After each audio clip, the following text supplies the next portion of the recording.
Hi everyone, it's Rita with Everything Homemade, and in this video I'm going to show you how to plant, harvest, and store your chamomile flowers.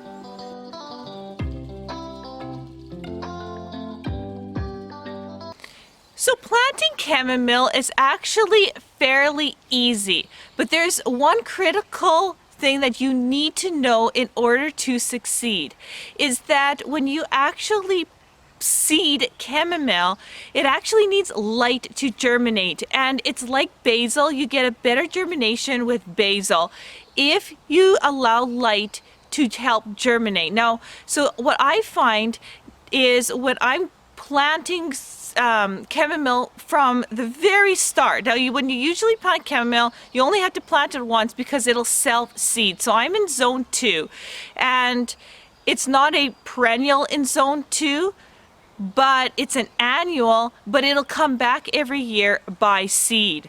And so what the best technique that I find is just making your area where you want to have your chamomile, plant out that seed in the fall, like broadcast it over, but you don't till it in. Just before, the frost or the snow comes, should be one of the last things you do, like at the end of October. Just sprinkle it all over where you want that chamomile patch. Leave it alone. And then the snow will come, weather will come. What that does is stratify that seed. And in the spring, when it warms up, it'll be one of the first things that will germinate. And it will germinate really well. I've transplanted chamomile. I've started it inside before, but it transplants okay. But if you can just sow it in the fall, you'll get a much better yield, and it's just so much easier to do. So the patch you see behind me is our German chamomile patch, and that's what we're growing, is German chamomile. And like I said before, it comes back year after year. So no matter what, you're always going to miss some flowers that are going to go into seed, that's going to fall. When you're harvesting, you're going to move the plants around, the seed is going to fall, and you're just going to automatically reseed your bed year after year. Now, what was interesting this year was the first year that I've actually had some chamomile over winter. And like I said, we're zone 2. And we had 4 plants that overwintered, which was an absolute shock because I've never had that happen. But the snow coverage was so high in that particular area that it actually created a higher zoning. So that was kind of cool. And the plants that did that are actually further in the back, and I'm going to allow them to go into seed and actually save seed, because we're going to be selling some seed in the fall for everybody. And you can definitely check out our website at everything-homemade.com. In the fall, there will be garden seeds of our favorite herbs, our favorite vegetables for sale this year. So that's something new to look forward to. So those are the ones I am saving seed from. One, because they're climatized to our area. And that's really important, is that if you're buying seed, try to buy seed from seed houses or people that grow in your same zoning. So that way the seeds and the plant themselves is more climatized to a cooler zone. If you're in a warm zone area, same goes for that as well. So once you've sowed your seed and it's coming up, it actually grows really quickly depending on the weather. Now this year, we are actually having a quite cool summer, I would say, considered last year. Last year, we were frying at plus 43 degrees Celsius, the hottest on record ever. And this year, we're actually having below average temperatures, while the rest, I've heard Texas right now is having an insane heat wave like we had last year. So depending on the year will depend on when you harvest, how fast the plants grow, and that's just going to be a big variable. Weather plays a big part in harvesting herbs. Now today's a bit overcast. I wouldn't say it's the ideal harvesting, but you know what? You gotta take the days that you can. It's not raining today, and that is a big bonus. So when harvesting your chamomile, you want it to look like this, like it is behind me. It's got the beautiful flower heads. It's definitely ready to go. You always want to harvest in the morning. So I always harvest before noon. Why do I do that? Well, simple reason is the plants wake up. In the roots, they store all their energy.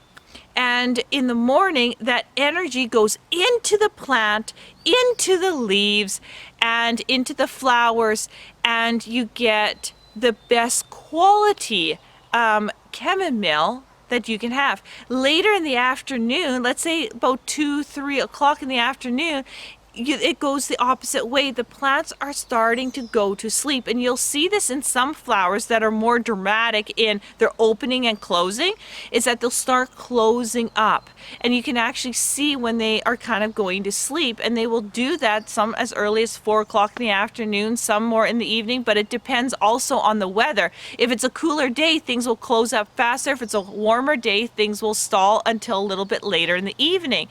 But the biggest point is, you do not harvest on a rainy day. Just scrap harvesting herbs on a rainy day.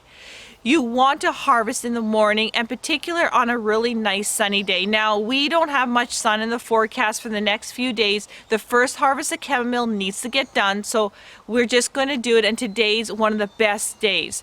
And so you kind of got to go, okay, we just got to do it, otherwise we're going to lose the chamomile because it's just going to be go into seed. Or you know, if you have, let's say tomorrow was sunny, then let's do it tomorrow. But the biggest thing is get it on a warm day, preferably sunny and not raining. Today you can see the sun is coming up a little bit. It's at least warm today, and so we're going to harvest. So that's really important. With harvesting chamomile, it's really simple. There's 2 techniques that we use, and the first technique is using your hands, and we're just going to pop off the flowers, and I'll show you that close up right away. Or you can use just a small pair of scissors. These are just, actually these are preschooling scissors. They work really nice because they're just nice and small, and you don't need a heavy set scissor to do this. So just really any kind of scissor. The other thing you need is something to put that chamomile in. Some bowls. Simple. Everyone's got bowls in their kitchen, right? So bowls, pails, something like that. The next thing you want to do is, if you have a dehydrator, that will ensure that it dries really fast and keep a higher quality. So I'm just got some dehydrator trays right here. I have an American Harvest snack dehydrator that I love. They just stack on top of each other. So I'm just using simple trays, and I have a screen in them because otherwise the holes are too big and the chamomile, when it's dried, will fall through. So you definitely want to have a screen. So that is all you need to have when harvesting chamomile, so it's pretty straightforward. So let's go in, and I'm going to show you 2 techniques, and you can choose which one you like the best. So the very first technique that I like to do is I actually like to put the flower head between my middle finger and my index finger. So I'm going in like this, and then I use my other hand and I just kind of pinch. I'm just pinching the bottom here, and all I do is pull up, and the flowers pop off. So on a faster pace, you kind of grab them, and I go, and then I pull up. So it actually is fairly simple to do, and you can get a lot of chamomile in a short amount of time. Now, sometimes, you know, the stems will pop and you got a little bit of stem on here. That is no big deal. You can definitely use that. In fact, you can use the leaves, the stems, and the flowers for tea, so it's no big deal. The biggest thing is the reason why that I am pinching the bottom and then pulling up is because chamomile roots aren't very deep, and if you pull too hard, let's say, you know, you're just going around and just yanking, you will actually pull the entire plant out, and then you've basically killed it. They don't transplant very well at this stage when they're bigger. And so what you want to do is, again, pinch and pop off, and how simple is that? Real nice and simple. So the other technique, if you don't like doing that, is using scissors. Now, what you do is you just take it and you just snip off the tops, just like that. And I prefer my fingers because I can move a lot faster, and I can grab a whole bunch like this and pinch the bottom and then just simply pull, and I've got a whole bunch. So that's my personal preference, because I can move through a huge patch like ours within 20-25 minutes, and I can do a clean sweep as much as I can of the tops. So, but if you don't like that, you can use the scissors. I mean, you can take a bunch and kind of go over your bowl and go like this as well. And what I find too, that the negative part is that if you don't got things long enough, they're not always the same height. It's a little bit tricky with the scissors because you have to lean over your bowl. But I want to show you two techniques, so you know that there is those two techniques. And I'm sure there's other ones, but these are the main two that we use. Most of our family just use our fingers. So we are going to go ahead. I'll show you how Grace and I are going to start harvesting. You can just watch us a little bit here, and it's always relaxing. There's something about chamomile and harvesting herbs that is just really, really relaxing. So we're going to enjoy ourselves and see how much chamomile we get.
So in about 5 minutes that I've been picking, take a look at what we got. Look at that. Isn't that beautiful?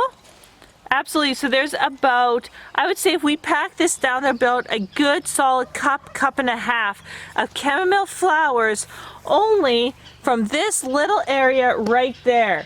And I mean, Grace, how are you doing back there? Oh, good. Good? Let's see what you got. So this. exactly, so Grace is doing awesome there. And the biggest thing too, I'm just going to mention, is that you'll never get all of it. That's what I'm saying, is that it doesn't matter if you leave some on. We're getting the majority. You could be here for hours on hours, days after days, if you want to get every single flower. But we get the majority. We're getting the big ones here, and we pop them off. And guess what? From now until, you know, middle of September, we're going to be picking chamomile almost once a week. So if we forget one, it'll either go into seed and plant for next year, or we catch it the next time. So let's continue.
So take a look at that. My bowl is full again. This is the second time that I filled up my bowl. Now, this is about 2 cups when it's full, loose, 2 cups. So when it's packed, I could probably get 3 cups in here. So I've done quite a bit of chamomile.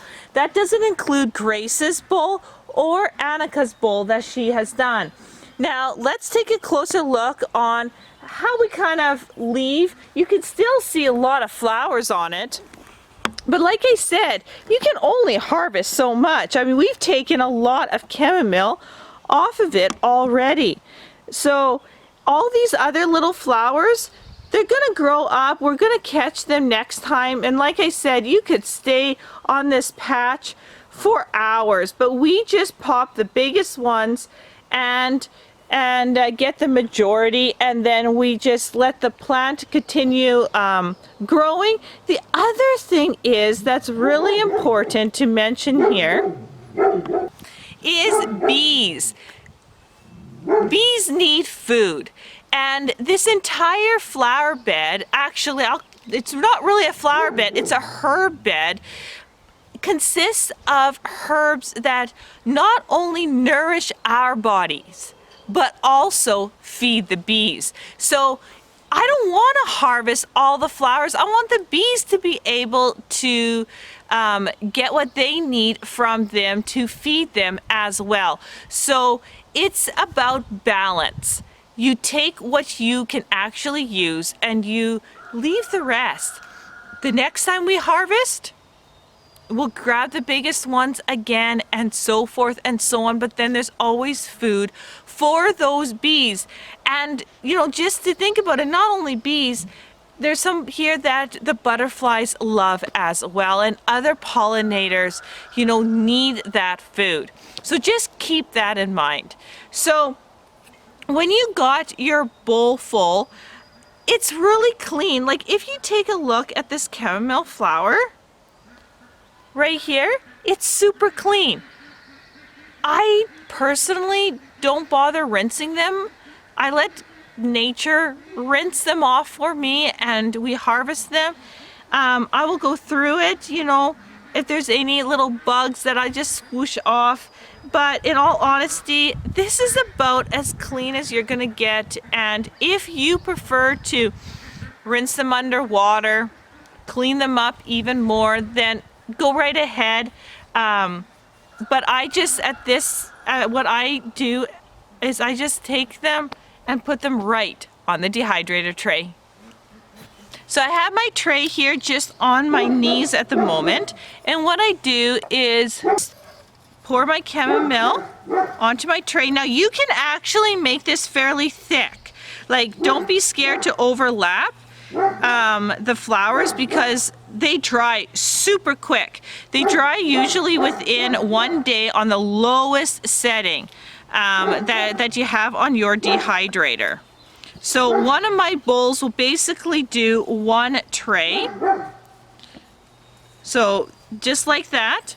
And what I'll do is I will fill all my trays like this. I'm gonna just do a double check to make sure there's no bugs like this dude. Get off, that there's no other thing on it, and dry it up real nice. And I'll show you tomorrow what it will look like when it's dry. But basically you're gonna be on the lowest setting. You don't want anything above 95 Fahrenheit, which is about 35, 36 degrees Celsius. You just want a nice dry where it's going to keep the green, but you're not cooking it. That's really important with herbs. And then you grab another tray here. And then we have some more chamomile. Now these ones got a little longer stems on this, so we're just going to fix them up. And once again, we're going to put that chamomile on here. This is our first harvest of the season, and basically from now on, once a week, this will be our harvest. And we end up having a gallon and a half of dried chamomile in total to bring us through the winter for wonderful teas in the winter. And so you don't need a massive patch to get a lot of chamomile stored up. So this looks really, really nice. Look at that. Absolutely gorgeous. Now, there are some good health benefits to chamomile. The very first one is it's a calming herb. It relaxes the body. It's a really good herb if you have trouble sleeping. So if you drink some chamomile tea, let's say an hour before bedtime, it just has this relaxing effect. It can cause drowsiness. So if some people are more sensitive to it than others, but I wouldn't recommend drinking chamomile tea if you need to be really alert. It's my favorite herb for children, for colds and flus, because it tastes so good. It also is very easy to give to children because they love the flavor. It just really helps and supports the body with colds and flus. Now, it definitely, let's say, isn't as potent as I would say as peppermint or hyssop would be, but it's a very good herb for young babies to have. Teething, chamomile, go do some research on teething and chamomile. If you got a teething child, even taking a tea bag, dip it in some hot water, cool it down, of course, but if you take that tea bag and you can rub a bit on their gums, that soothing herb actually will help with the teething. It won't take teething away, but again, it'll support and help and ease the pain of teething. Just drinking some chamomile tea, if your child, is old enough to drink some tea and is teething even at a year old, it will definitely help. If your child has problems sleeping, just like adults, even a couple hours, like if you're concerned, because chamomile is a diuretic, if you're concerned about them, wetting the bed at night, do this maybe 7 o'clock. Depends on your bedtime, but a couple hours before, get them to drink, a quarter of a cup or half a cup of tea. Don't load it with sugar. That's not very good. Even just a quarter of a teaspoon of honey, or use some stevia in it, so you're not loading their system up with sugars before bed. And it is a very soothing tea, relaxing tea if your child maybe has trouble sleeping or maybe is stressed in some way. That can definitely help. The other thing is, going back to colds and flus, I'll be showing you how to harvest hyssop right away. Hyssop is one of my favorites, cold and flu herbs, because it opens the bronchioles. It's really good for asthma because it just opens all the airways up, and it helps with colds and flus as well. But mixing that herb that already tastes good with chamomile just gives you a combination that supports the body. And it tastes good. That's the thing. These herbs that I grow with dual purposes, I pick herbs that taste good but also have a lot of benefits, so it's easy to take. And I find that a lot of people shy away from herbs because they're bitter and gross, but there are herbs that do taste good. Chamomile, peppermint, hyssop. Do some research on those.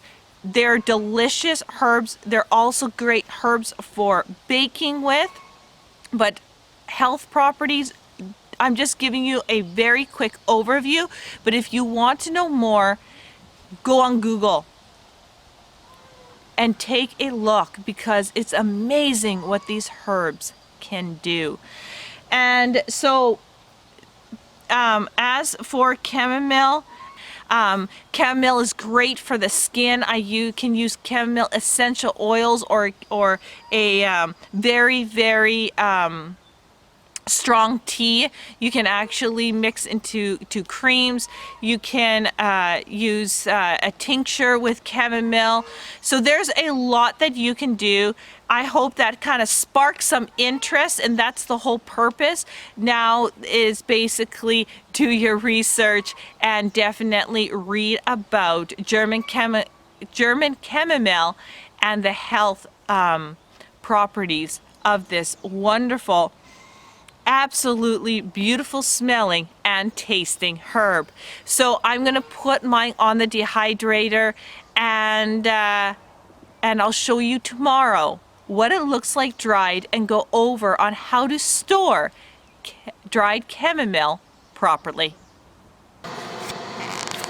So let's open up our dehydrator and see how our chamomile are doing. And take a look. They look awesome, but let's test. What do they look like, or how do they act when they're dry? So let's take a top here, and I'm going to just do this over the bowl. And if they fall apart like that, they're dry.